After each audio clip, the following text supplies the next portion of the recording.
Good morning. A man has pleaded guilty to murder and 2 charges of attempted murder over a triple shooting in Melbourne's CBD last June. 29-year-old Christopher Wayne Hudson has pleaded guilty to the fatal shooting of lawyer Brendan Keeler. The father of 3 was shot as he rushed to help a woman being dragged from a taxi in William Street. Hudson has been remanded in custody to appear in the Supreme Court in June.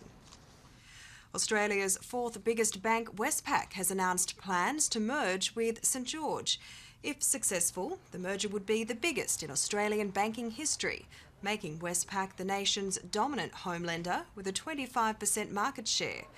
It comes just 3 months after Westpac's chief executive, Gail Kelly, switched from the top job at St George.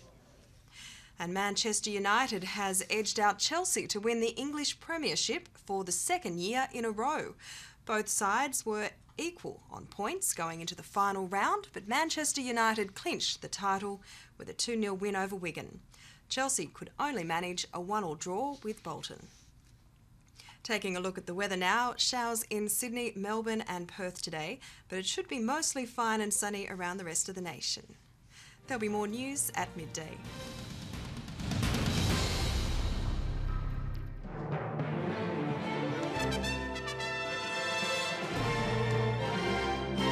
Tonight, industrial turmoil is the honeymoon over for Kevin Rudd.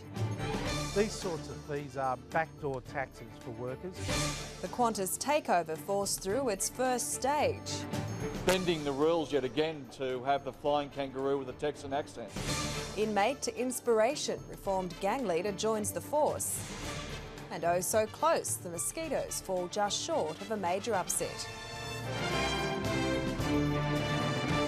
Good evening, Kylie Simmonds with ABC News. The federal government has accused Labor of planning to introduce a backdoor tax on non-union workers. The coalition has seized on reports that unions would be able to levy a charge on some non-members under Kevin Rudd's proposed industrial relations changes.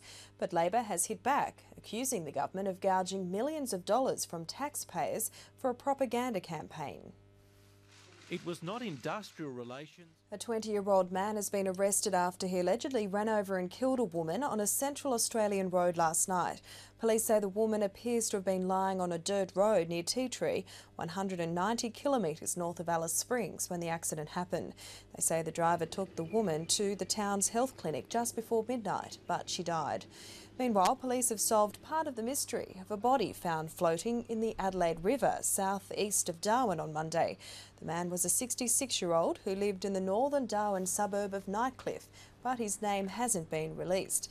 Earlier this week, police released security footage of the man shopping at Casuarina Square in the days before he died. Police have now ruled out murder, but their investigations are continuing. The head of the Australian Embassy security force in Baghdad says there's been an increase in insurgent attacks since the US boosted its troop deployment 2 months ago. The Australians say they expect security to improve as coalition forces build up, but insurgents are also increasing their efforts to attack foreign troops, and the situation is just as dangerous for the Australian forces in the capital. Middle East correspondent Matt Brown reports from Baghdad. On the